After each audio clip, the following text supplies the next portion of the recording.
Hey everyone, my name is Brady Witten, and welcome to the Mid-City Sermon Cast. So I'm beginning a new series this week where we're going to talk about Jesus' command to love our neighbors, but specifically I want to get into some how-tos. And so this series is called How to Love Your Neighbor. Let's dive in.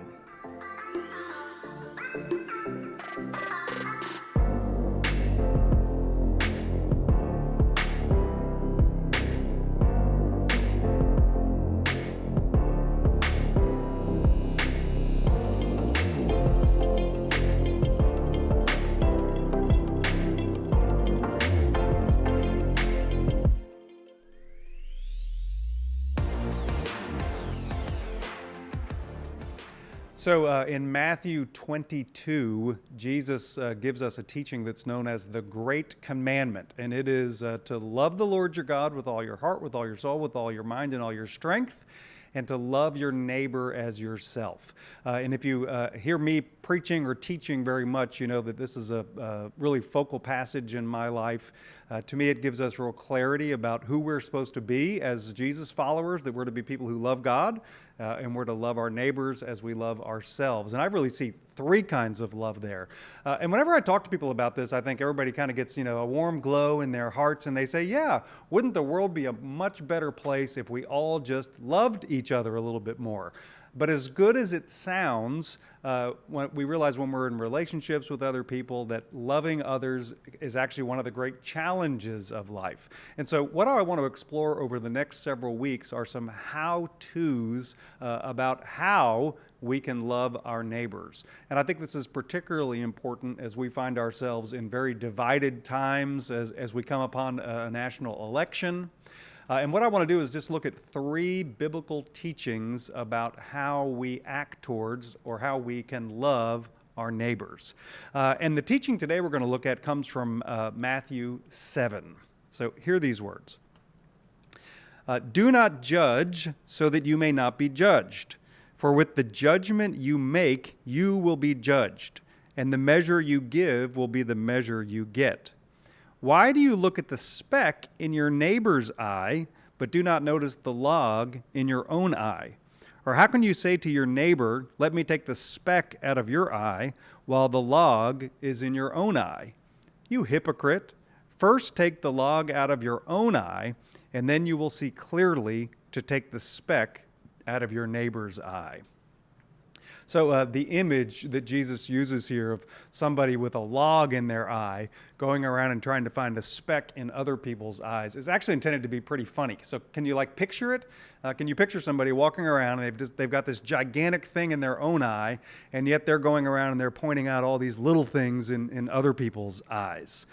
It's ridiculous, isn't it? I mean, really, it's kind of a ridiculous image. But it's also very accurate about the way most of us live our lives. And what Jesus is talking about here is the tendency that we have to focus on other people's faults and other people's failings and other people's problems while overlooking or either ignoring our own. And he's right, isn't he? I mean, don't we do that? So here in Baton Rouge, especially during football season, there's a game I think that a lot of LSU fans play.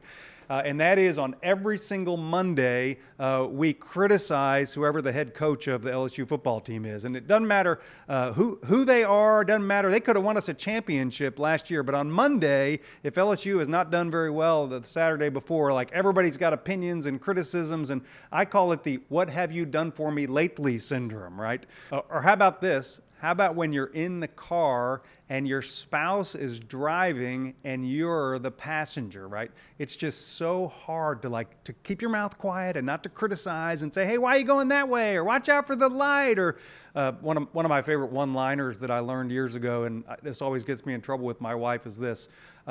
My wife drives everywhere that we go.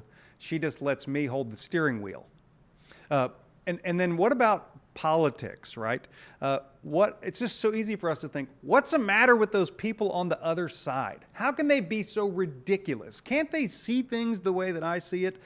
Don't they see that if we do what they want to do, that the whole country's going to be destroyed? So why is it so easy for us to criticize other people? Why do we do it? And I want to suggest just a few reasons. The first thing is, I really do think on some level it makes us feel better, right? Sometimes it just feels good to point out other people's faults and other people's problems because it distracts us from dealing with our own problems, right? It's like we're looking at somebody else and go, well, at least I'm not that bad.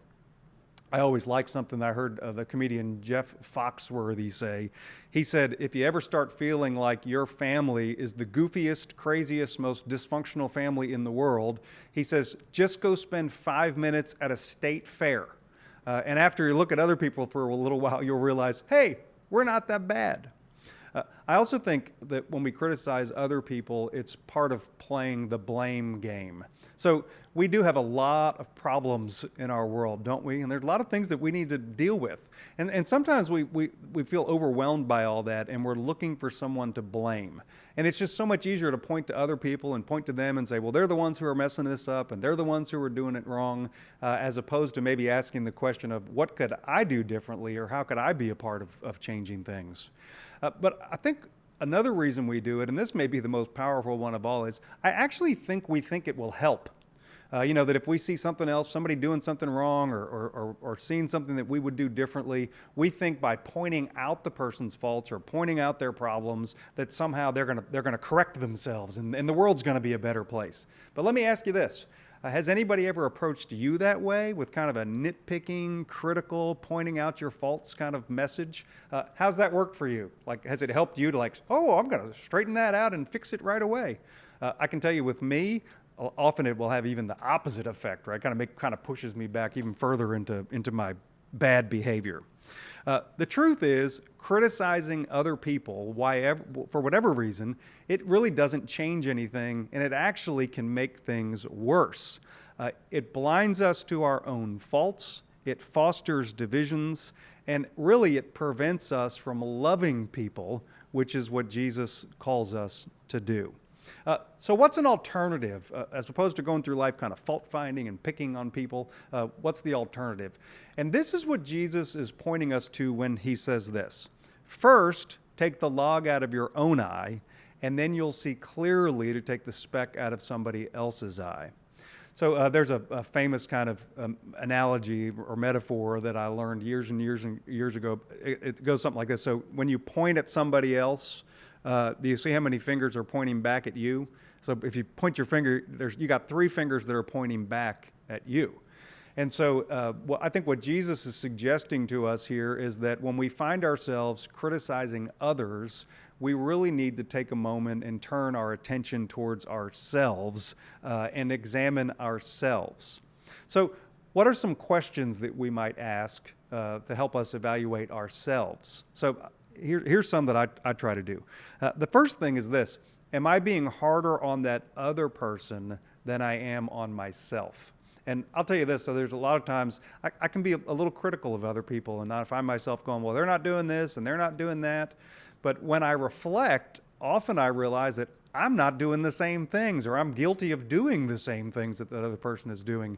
And actually, there's an expression I learned that I love. It says this: there's something about that other person I hate about myself. And so what I'm recognizing in the other person is something in myself. But again, it's just so easier to point it out in them, right? And so am I expecting other people to behave in ways that I myself am not even behaving? And then of course, the question is, how can I begin to become the kind of person that I want to be, or the person that I want to see? Another question we might ask is, am I extending the same mercy that I would want to that person? So none of us are perfect, right? We all make mistakes. And I can tell you that when I make a mistake or when I do something wrong, like I have all kinds of, well, hey, I was having a bad day, or I just didn't think about it, or I didn't know any better, and I would want to be treated with mercy. And I think the same question, I have to ask the same question about others. Am I treating them with the mercy that I would expect? So I think one of the places that I notice a lot of people being very critical now is about other people's kind of political thinking. And I've gotten involved in an organization called Braver Angels, and one of the things that they're trying to do is they're trying to depolarize some of our political conversations. And again, it's just so easy, isn't it, to look at the other side and think, are those people crazy? Why do they think that way? And there are some questions that we might, again, ask ourselves and reflect on our own thinking And here's some that Braver Angels suggested. One is this: how often do I find myself assigning mainly self-serving or negative motives to the other group and mainly positive motives to my group? So think about it. So like I think, well, my people, my way of viewing things, or my side, they're always good and they're always altruistic and they're always looking out for the best interests of others. But that other side, they're mean and they're angry and they're hateful and again, am I ascribing only negative motives to the other side and only positive motives to my own? Here's a good one. How often do I find myself focusing on the most extreme or outrageous ideas in people on the other side, therefore making it hard to see how a reasonable person could remain in that group? So it's really easy, isn't it, to kind of point out the worst ideas and the worst people on the other side? But again, how about if I did it to my own side? And this was one, when I read it, that really struck me. How often do I feel a rush of pleasure with friends when ridiculing those crazies on the other side, right? And again, what does that tell me about me and where my heart is and how I'm looking at other people? So all of these questions are just examples of ways that we can examine ourselves, and that's what we should do when we find ourselves pointing the finger at and criticizing others.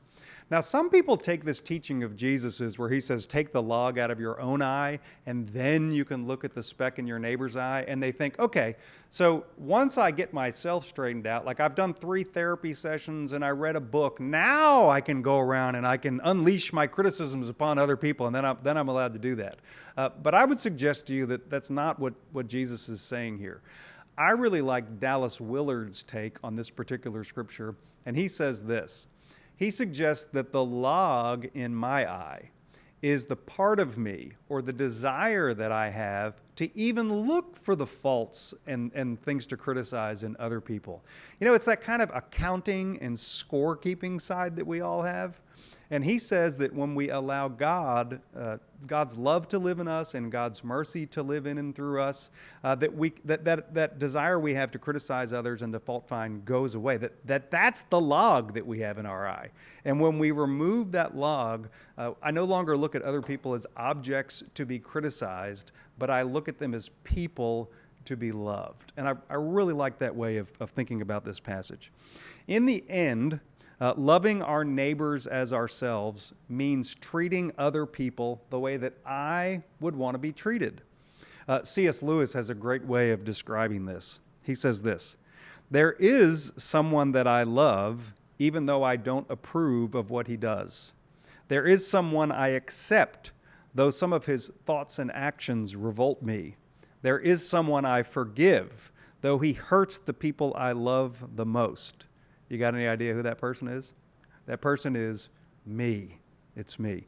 And if I can love myself and offer myself that kind of grace, as a Christian, shouldn't I love and extend that kind of grace to others? Now, I do want to offer a few caveats or warnings here. I don't think that Jesus is telling us that we should not assess what is good and what is helpful. So when Jesus says don't judge and don't criticize others, he's not saying we shouldn't look at a situation and say, hey, that's a harmful behavior and I shouldn't do that, or that's a helpful behavior and I should do that. We have to assess. What he's talking about is not condemning other people and sort of treating them with contempt. I also don't think that Jesus is saying that there aren't times where we have to stand up for what is right and good, and that we have to speak up for what is right and good. I think we need to do that. But the question is, what's our posture when we're standing up? Are we being hateful and accusatory, or are we just speaking truth and speaking light and love into a situation? And the third thing I think we have to be cautious about here is this. There are some relationships that are dangerous, and there are relationships that are harmful. So I'm not suggesting, and I don't think Jesus is suggesting, that we forgive our abuser and just allow them to keep abusing us. And I do want to say this: if you find yourself in an abusive relationship or an abusive situation, get out of it. Get out of it if you can. And then maybe looking back, you can ask yourself, okay, how can I love this person, or how can I extend mercy to this person? So what we must take care to do is not to let our hearts be hardened towards others. That's the danger here. Braver Angels again says this: the person who disagrees with you is not your enemy, They're a fellow human being. And that's one of the most important things to me. If we're going to love our neighbors, we have to believe that other people are people to be loved. They're not objects to be judged. See you next time, everyone.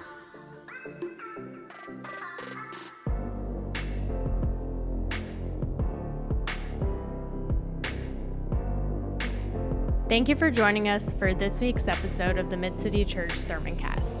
If you'd like to find a home sheet, a resource that accompanies the sermoncast that has more questions to explore, the scriptures we use today, and more information, you can visit our website, midcity.church/sermoncast. If you'd like to support Mid-City Church by giving, please text the word GIVE to 225-307-0662. Thank you for your generosity, and we look forward to seeing you next week.